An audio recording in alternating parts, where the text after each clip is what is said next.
Greetings and welcome to another edition of the Pedalshift Project. The Pedalshift Project is a series of conversations, thoughts, and experiments around the bike touring lifestyle. From tips and tricks to ideas on how to ride your ride. Let's shrink the world by bike. Show notes and more are available at pedalshift.net/106, and you can email the show, pedalshift@pedalshift.net, or call the voicemail hotline 202-930-1109, and check out Pedalshift on all the socials as well. Hello, everybody, and welcome to yet another edition of the Pedalshift Project, number 106, if you're keeping track. I know you all are. I am. And we are jumping right into February right now after a nice little week off. Hopefully you all got the newsletter in your mailbox. If you are not on the newsletter, go sign up for that over at pedalshift.net about once a month or so, usually on the off week.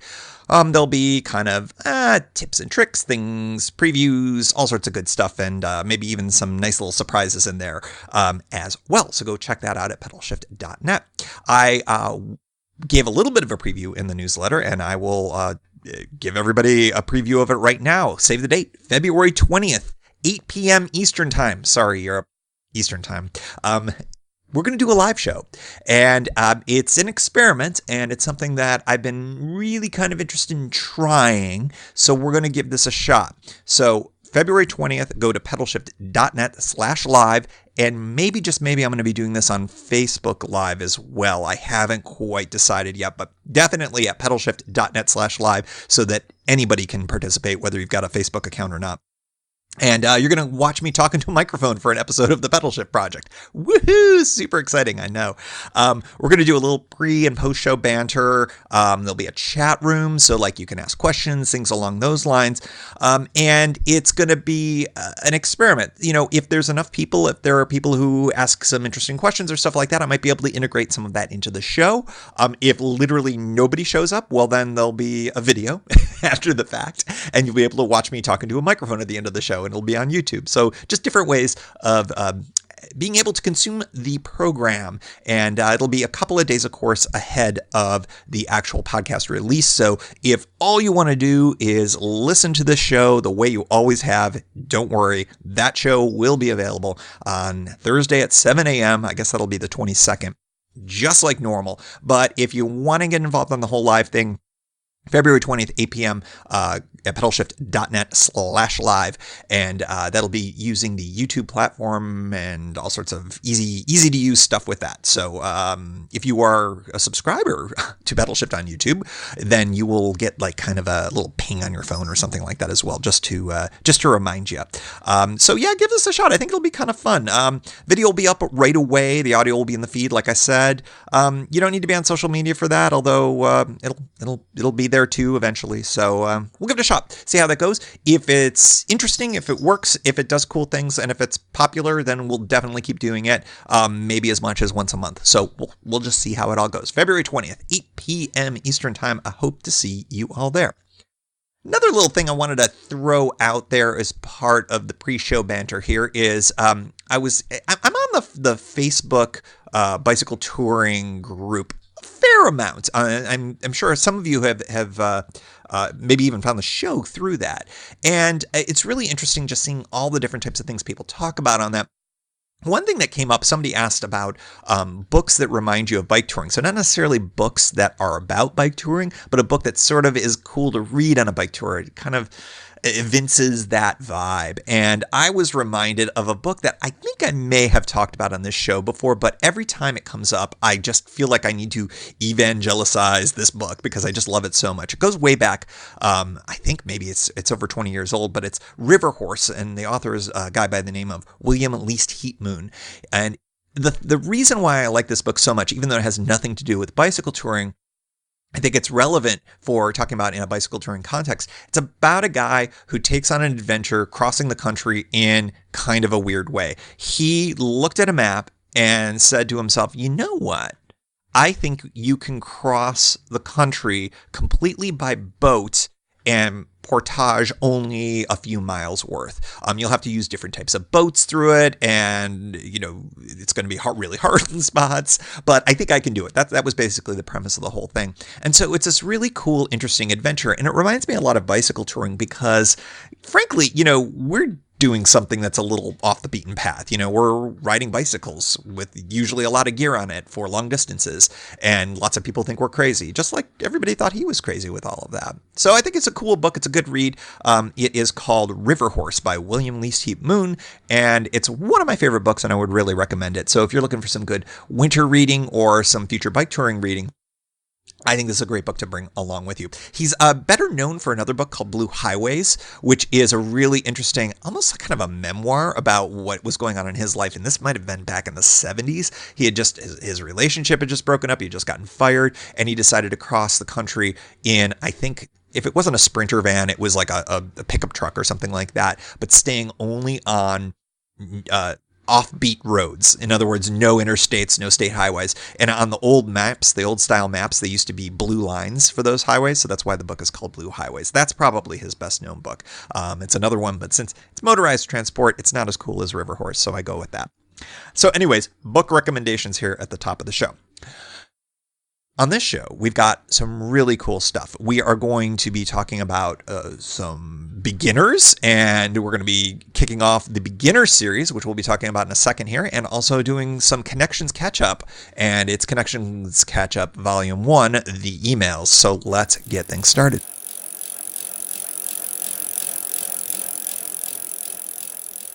So we're going to try something new, lots of new things here in 2018. This is going to be the kickoff of the beginner series. And this is a new idea that I sort of had, and a few other folks who wrote into the show also had suggested that we do kind of an ongoing thing for beginners. I feel like that this show is a little more catered towards beginners and sort of intermediates rather than sort of the touring pros out there, even though obviously we talk about kind of advanced concepts. But I really wanted to focus in on this because I think that I always learn even from somebody who is brand new, and I feel that that's the case for listeners to the show as well. And it's always interesting to experience bike touring through a beginner's eyes, or in this case, through beginner's ears. I guess this is a podcast, total audio interface. So what we're going to do is we're going to be following a listener of the show, James from New York, and he is tackling his first tour this summer. And so we're going to kind of learn along the way with him, and I'll be checking in with him about once a month and just kind of getting an idea about what's going on with his tour prep. And he's got a whole bunch of different elements to this tour, and we'll talk about that here in the first edition of the beginner series. So without further ado, here's James.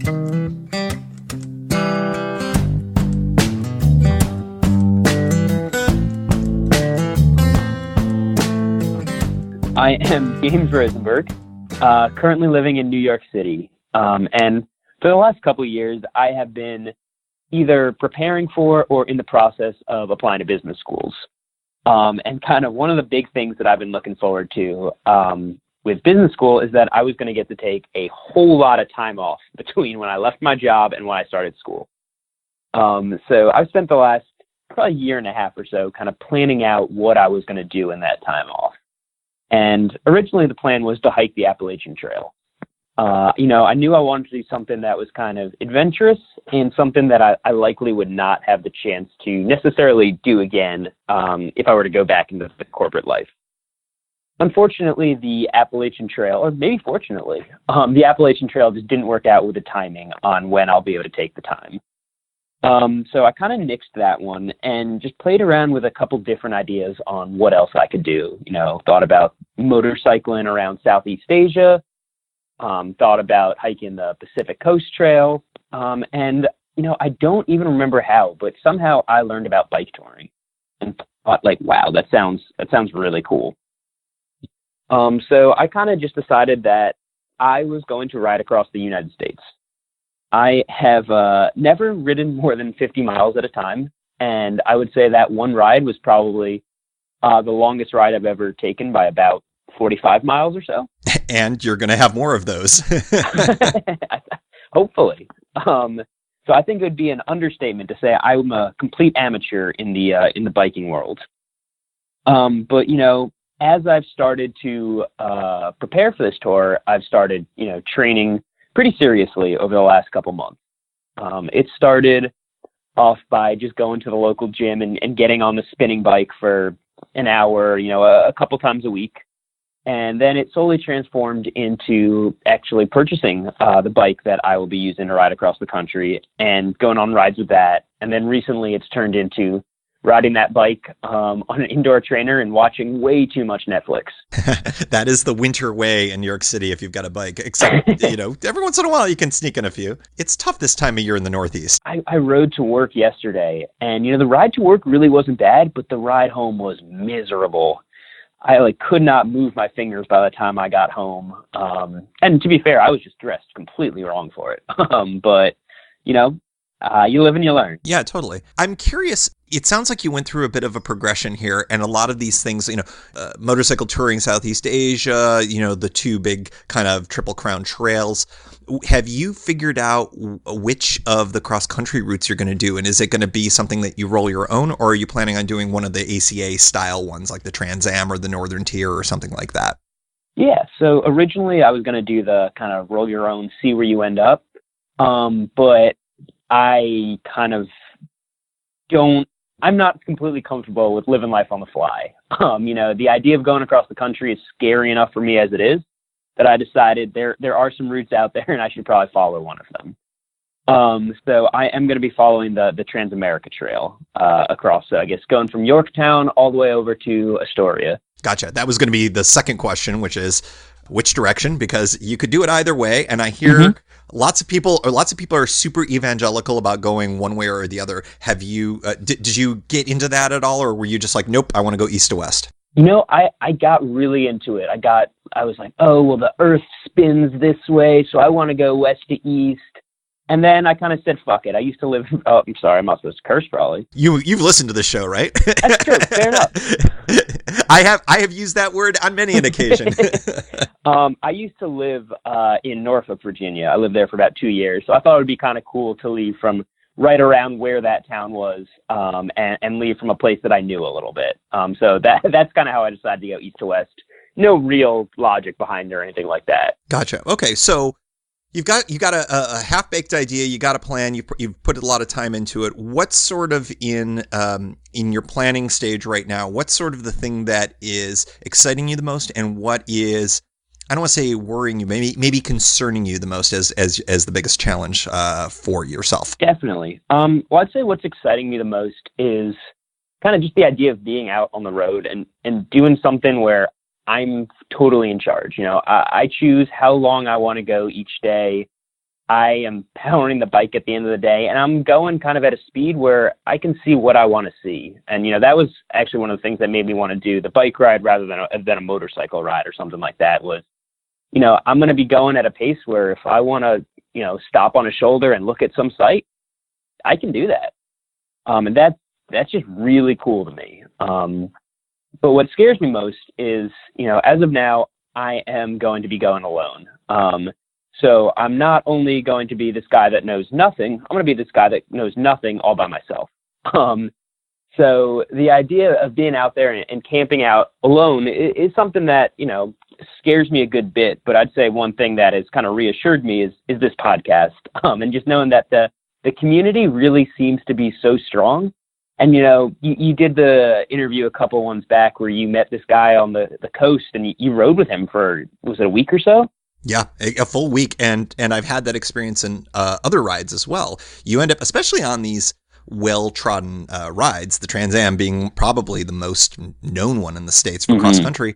You're probably going to be riding with somebody that is going to be on the same route as you, and if you're cool with them, you may ride hundreds and hundreds of miles, or maybe even the entire route. It may just be happenstance, or you may run into some jerk that you want to lose, and then you just take a 0 day, and then you're fine. Exactly. So that actually reassured me a whole lot. And then hopefully I'm working on the process of convincing one of my friends to bike along with me as well. So quelling those fears kind of it turned it from a dream into a reality, I would say. I think that's awesome. I think that since this is going to be part one of sort of a multi-part discussion with you, is there anything that the community or I can give you in the right here and now that can be helpful for you in terms of motivation or information? Yeah, I would love to kind of just hear about your experiences and other people's experience on that first trip, kind of what you expected versus what you got. I've got this really clear image in my head of what I expect to happen, and I know it's not what's going to happen. So I just kind of, anything that you've got that kind of was different than what you expected would be pretty interesting to hear. Okay, I'm definitely going to share the story of my first tour, the first real tour I did on this episode that we record, and you'll get to hear that, the expectations versus what happened, and has everything to do with the weather. So that can be maybe a little bit helpful. But also anybody else who's listening to this for a future episode, call into the hotline, email in the stories, and you can help James out by telling your story about expectations and whether they were met or not on your first ride. Talk about a little bit about the charitable component of the ride and your website. Definitely. So I am going to be doing this ride in association with I Pour Life. I Pour Life is a charity based out of Missouri, which helps kind of less fortunate folks get on their feet and stay on their feet. And that's really the focus of the organization, is to make sure that people are being helped, but being helped sustainably. I was speaking to them the other day, and one of the women there had this great line. She said, like, if we do our job right, we work ourselves out of a job. And to me, that was just awesome. It's kind of goes back to the old adage of teaching a man to fish rather than just giving them a fish. It's always the way to do it. Exactly. So the exact program that I was going to be working on with them actually focuses on women in Ethiopia, and specifically in Kora, Ethiopia. Most of these women have either HIV or leprosy or some sort of, fairly serious disease, which has caused them to be ostracized from the community. And, as you can kind of imagine, it's a terrible position to be in. So what this program does is it gives these women kind of a mini business school experience, kind of a mini MBA, which focuses on the microeconomy and, getting their smaller businesses up to speed, and then provides them with the capital they need to start a business. And the hope is, and what's happened in the past so far, has been that these women have taken the lessons that they've learned and the capital that they've received and started one company, and they've even started hiring their husbands, started hiring other people in the community, and have started second and third businesses in certain situations. So it's just really cool that you give them the training and you give them just a very small amount of money to start a shop, and they're able to just completely run with it. So it just really goes to show that, someone who is, fortunate enough to be born into a situation, has this huge advantage, and just giving people that one little leg up allows them to really thrive, and just be so successful. That's really cool. I like the fact that this is, like, at the same time it's global, but at the same time hyper local too, because you're helping individuals to help better their communities. But this is also in a part of the world that could actually use a little bit of a hand up, it seems, from time to time, and that's fantastic. I'm glad to hear that you got this component to the ride. We will definitely be following that too. Are you going to be doing any educational components during the ride for this, or is it talk more? How is this integrating into the ride? Yeah, so that is part of the plan, and we're still figuring out exactly how we're going to be integrating that into the ride. But I was speaking with their social media manager earlier in the week, and I think a lot of it is going to be kind of them sharing a lot of the stories of the successes, because how the program works is it costs only $1,000 to finance a woman. So each woman can be kind of brought up to speed, set up their business, taught all the lessons with only $1,000. So what I Pour Life has offered to do is kind of just help tell the stories, show these examples of women who were really able to become, or were able to kind of reach their full potential because we were able to give them just that little step up. And kind of in that, we are working on creating a website and a full campaign for it. The idea originally came from this guy named Jesse, who is the cousin of one of my friends, Tim. Tim is actually the guy who might be joining me on the tour. We're, fingers crossed there. But Jesse and his friends had done this ride 2 years ago, and they created this incredible campaign. And that's the website, Tim, that I had sent you. It's called rideforkora.com. And I think we're currently in the process of kind of creating that Ride for Kora 2 website.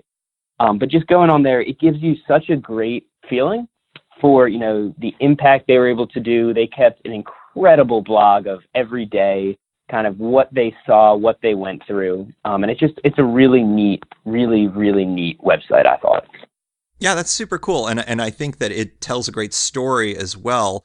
And this is something that would be really great for you to be able to build up. I also note that it looks like there was a film that was in the Film by Bike documentary series, which our friends at the Sprocket podcast are involved with structurally, if I recall correctly. I think yeah. So that's super dope. It's a really cool film festival, and obviously there was a film made. So I'll have the link in the show notes for this, rideforcora.com, and you can check out the official selection, Film by Bike. I see it right there. So that's amazing. So yeah, I'm really excited to be sharing your story as we kind of build up. We're going to do this chapter by chapter, and it should be really exciting to follow your growth, getting up to the point where your wheels down, and then we'll follow you on the ride itself.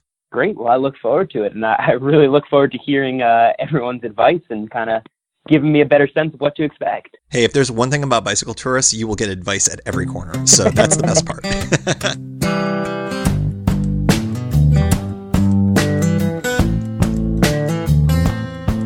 So follow along on James's adventure every month here on the Pedalshift Project. It'll probably be the first episode of every month if we can get the scheduling right.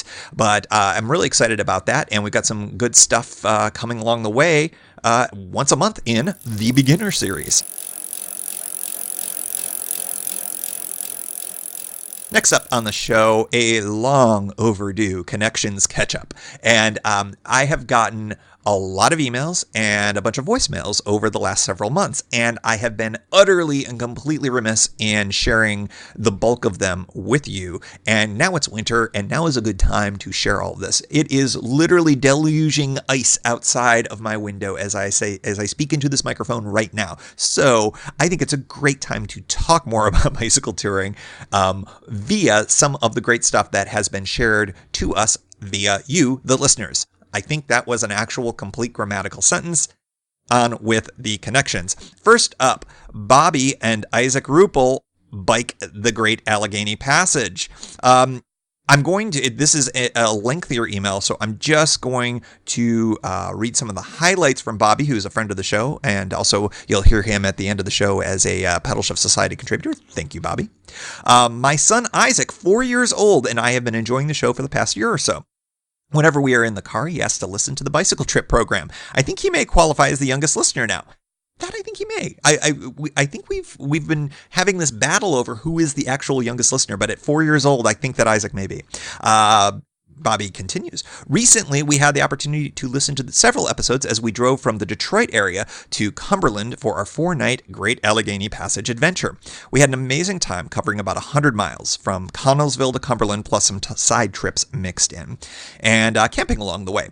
Isaac maxed out at about 35 miles per day with a smile the whole time, which I just think is fantastic. And Bobby went through and talked a little bit more about how this trip went. I've got some pictures that he shared with us. That's going to be in the show notes. That's going to be over at pedalshift.net/106. This is a great itinerary that he chose. Going from Connellsville, to Cumberland is a really great way to do it if you are considering taking the Great Allegheny Passage on as a bicycle tour. It is not the way that I tend to prefer it, but I think that if you're going to be going with family, you get the great, wonderful downhill at the very end that takes you down into Cumberland. So it's kind of this great big reward that you get for it. I, for some reason, as I've talked about on the show, really like going the opposite direction because I don't know why I like biking up that big hill, but I do. And I also like the fact that it's a very small downgrade all the way back to Pittsburgh. That's just sort of my weird preference, and I'm definitely in the minority on that. But what a great trip. And Isaac, I hope you're enjoying the bicycle trip program. It is ongoing, and you are probably getting close to 5 now. So congratulations. It's awesome. Good to have you. And moving on to the next thing in connections, Paul's big adventure goes against plan. Now, Paul wrote in, you may recall, and I think we talked about this on the show, eons ago. I should have looked up what episode that was, but he was going for a ride, was looking for some touring opportunities outside of the Boulder area and asked for some help. And it turned out we had another listener, Shelby in Boulder, who helped Paul with some of the routing in the area. And so Paul wrote back in last fall. This has been way too long, but I wanted to give a shout out to Shelby for helping Paul out. But Paul's adventure was really, really cool. So I'm going to read this. My overnight bike tour up above Boulder did not go as planned, but that was probably a good thing. The plan was bike up Boulder Canyon, turn right to go up 4 Mile Creek, eat dinner at Gold Hill, and find a place to camp. I knew there was free camping a ways beyond, and it would be cold. I had lights, blanket, sleeping bag, pad, warm clothes, etc. It started out precisely as planned. I rented a touring bicycle from a local using Spin Lister, adjusted a few things, tightened the brake cables, loaded it up. The fit wasn't perfect. Gee, maybe it was someone else's bike, huh? But it was much better than my shop rental back in Portland. The colors up the Boulder Creek path were amazing. Fall had arrived a bit earlier in Boulder than here at home in Indiana. There was still snow in places from the early snowstorm the previous weekend. And while southern Indiana certainly saturates the color most falls, it of course has no mountains. Lots of folks were out enjoying the colors and the evening light, taking photos by the creek. It was pretty all the way up the canyon, and it was nice to see pine trees, quaking aspen, and the smell of mountain air. The small towns behind Boulder have their own quirky, eclectic culture. Each home had its own charm. One had a sign out front that read, "Private sign, do not read." That is awesome. I love that. While waiting for my seating at the diner, I was approached by a woman who immediately invited me in to sit with her meetup group, the Boulder Over 50 dinner goers. So I said, yes, of course. It sounded much more fun than people watching. So the 30-something-year-old with 5 kids bicycling up from Boulder became quite the anomaly in a group of 11 others, all over 55. We had tasty food, fun conversation, and by the end, the same woman who invited me to the group said, "You are riding home with us. You are not riding down in the dark, and you are not camping out here in the cold." So there I was at the proverbial crossroads. I could stubbornly stick with my plan, sleep in the freezing cold, and ride down a canyon with my eyes probably frozen shut from freezing tears, but have some bragging rights. Or I could take them up on their generosity, get to know them a little bit better on the ride down, and sleep in a warm, soft hotel room. The very strong introvert in me wanted to protest, "No, I want to camp in the cold. I've been looking forward to this for weeks." But the other part, the part that's gradually learning how to be human, put up a vain protest and thankfully accepted. So he goes on to write, on one hand, I hauled all that camping stuff up the canyon for nothing. On the other hand, if I didn't haul all that stuff up the canyon, I wouldn't have slowed down for dinner, meeting all these great people. And eating dinner with a bunch of strangers old enough to be my parents, I couldn't have even planned that. And once again, I've headed out with a half-baked plan and been surprised by the friendship and generosity of strangers. And he closes out by saying this: the thing that gets me about bike touring, if you can call what I've done bike touring, is how kind strangers are. Being raised by a policeman, the idea of camping out, eating out with, riding with, and accepting insecurely wrapped food from total strangers is foreign to me. Sidebar, when he told his dad about the story, he said, "You didn't eat the sandwich, did you?" So maybe someday bad things will happen, but judging from the experiences of other bike tourers, he'll probably get a whole lot of miles before that ever happens. And he goes on to say, "And if I'm afraid of what could happen, I'll never even get my foot on the pedal, will I?" So I thought that was a really great story from Paul about just sort of what the continuing kind of mantra that I put out there is. We talked about, I think on the last couple of episodes, there's a kindness out there, and there is generosity of spirit out there. And you'll find it when you go bike touring. Doesn't mean you want to let your guard down. You do want to be careful, but at the same time, I think you'll be a little bit surprised by what you encounter and who you experience. So that was a great story. Thanks, Paul, for sharing that. Next up in the catch-up of connections, we've got Mark asking about critters. Mark writes, "I would love to hear how you deal with protecting food from invaders like raccoons, squirrels, rats, mice, etc. You've told great stories about the people around you who left food out, but not how you prevent something from digging, chewing through panniers, or worse, your tent.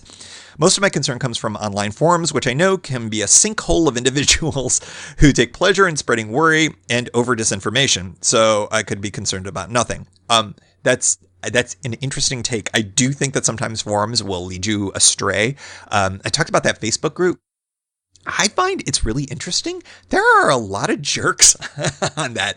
It is predominantly really awesome people, but every once in a while, someone will ask just a basic question. I think today somebody said, how many, if you go for an 8-hour ride, how often will you stop? Somebody would be like, however long I want, just leave it at that. It's just like, oh, well, that's nice. That's a little abrupt, but critters. going back to that was a bit of a sidebar, wasn't it? First thing I'd say, Mark, is you may or may not have listened to Pedalshift Project number 15. That is going way, way back. But that was an entire episode that had a large segment devoted towards critter protection. And I believe I told the story that you referenced in that about when people were camping at, I want to say this was in California, and now my memory is not as good, so that's why I do a podcast, so I can go back and listen to these stories. But folks left food out, and, lo and behold, the raccoons came from out of the trees and just had a party. I mean, a big old party with the food and the crinkly wrappers and everything going on. I would say start off with Pedalshift Project number 15, but the Cliff's Notes version of what to do in terms of critter protection is learn about your surroundings. So know what kinds of wildlife are going to be around you to start with, because sometimes you don't have to worry about things as much as others. So if you're in real backcountry where there are bears, you're going to want to learn how to create and hang a bear bag.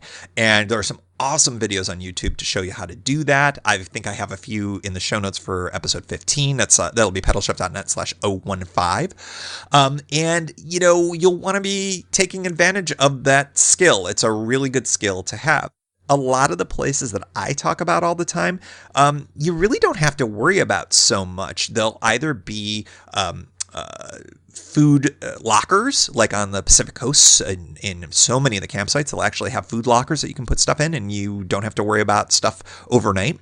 On the C&O, strangely enough, I've never once seen a raccoon, which is really strange. They must be there. They are all over this region, but I've never had a problem with any critters getting at any food anywhere in any of the campgrounds there. And it's interesting because I'm just realizing that right now. I don't really do a lot of critter protection on the C&O or on the Gap. Now, the Gap I haven't ridden quite as extensively, although I've ridden it several times. So I think I do keep stuff maybe in panniers within the tent inside smell-proof bags. That's one of my takeaways for all of that. But generally speaking, if you're going to be in a place with a lot of rodents where they'll actually come into your tent even while you're sleeping, I know I've seen a lot of people dealing with that, is you'll really want to make sure that you've got something that is protected and away from waterproof things, because mice will chew through perfectly good, expensive, waterproof panniers, and that is no good. So you'll want to make sure that you know what you're dealing with around you. But frankly, most of the time for me, since I keep most of my food, I carry a limited amount of food with me, but I'll keep it inside smell-proof bags, and then I'll have that inside my panniers inside the tent. That is not a great idea for bear places. That's a terrible idea, in fact.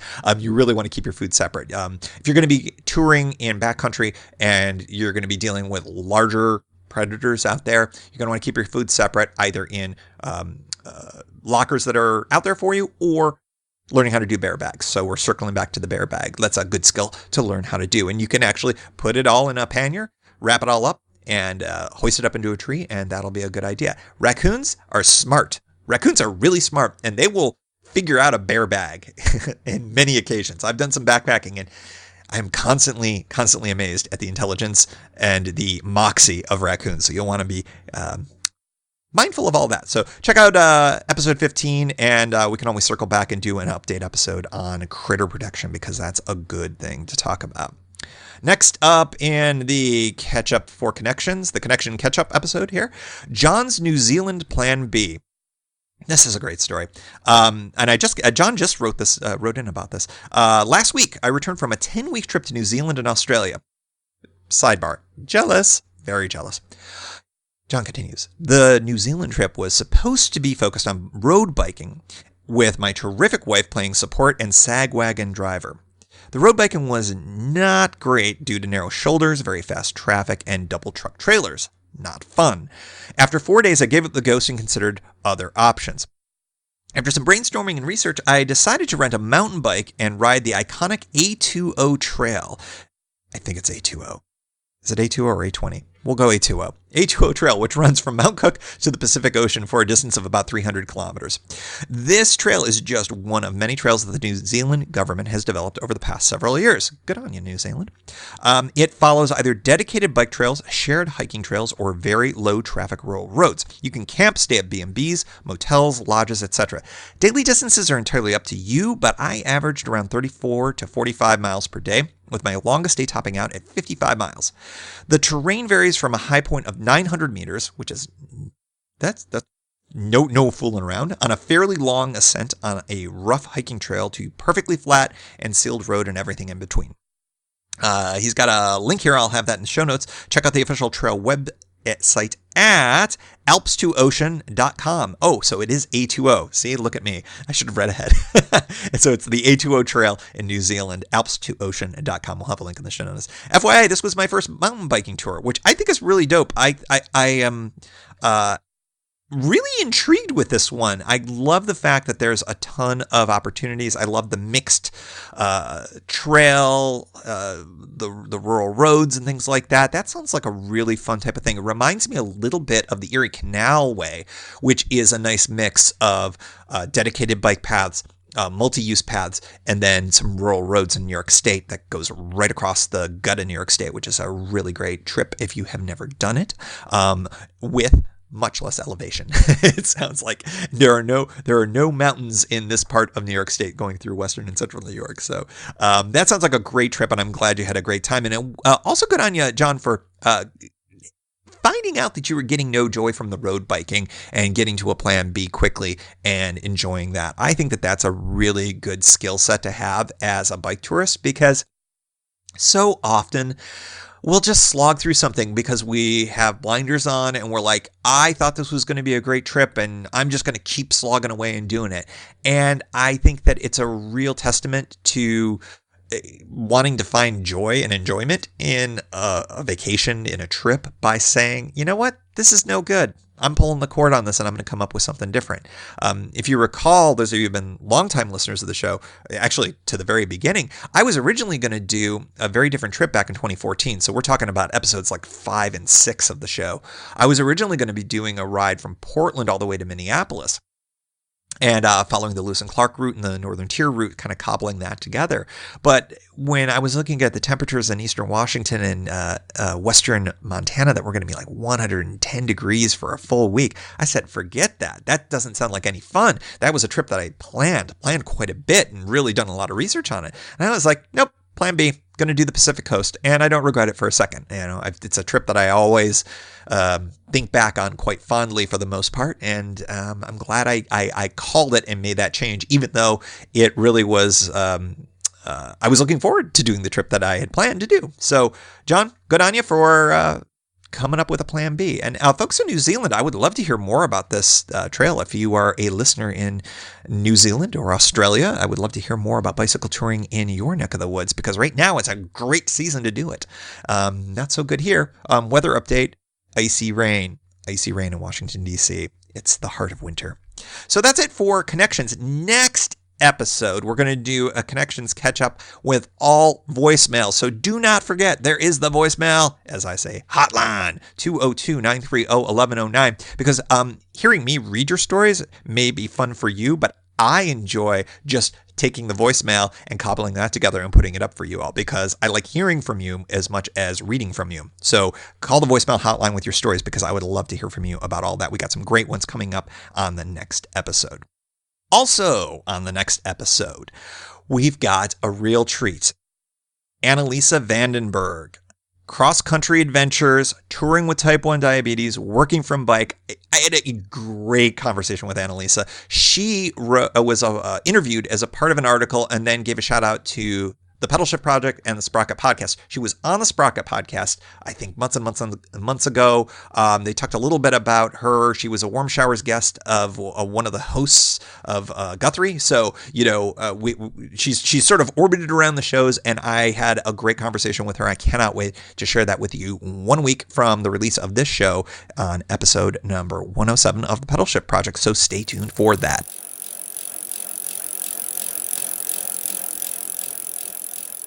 And we like to end off the show, as always, with a big thank you to the supporters of the show who are members of the Pedalshift Society. If you like what you hear, you can help maintain Pedalshift as an independent, listener-supported voice while expanding the offerings. We're talking $1, $2, $5 a month. Helps with the cost of hosting the podcast and the website. You can do it for a bit and cancel anytime. One-shot support is welcome as well. If you're not into the small monthly thing, check it all out at pedalshift.net/society. On to the society.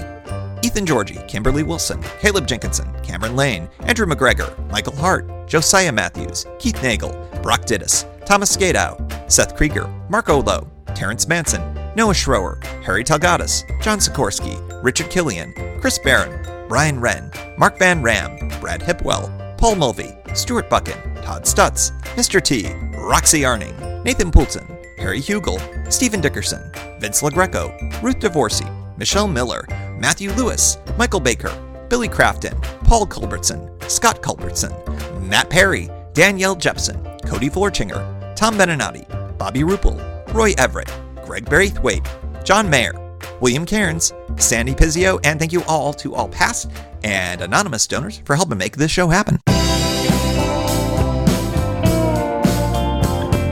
Thank you for joining. You can find Pedalshift at pedalshift.net for more great bicycle touring content. You can hear the Pedalshift Project through Apple Podcasts or your favorite podcast app. Opening music courtesy of Jason Kent off his self-titled album. The track is called America. Check out his band Sunfield's latest release, Mono Mono, wherever cool music is available.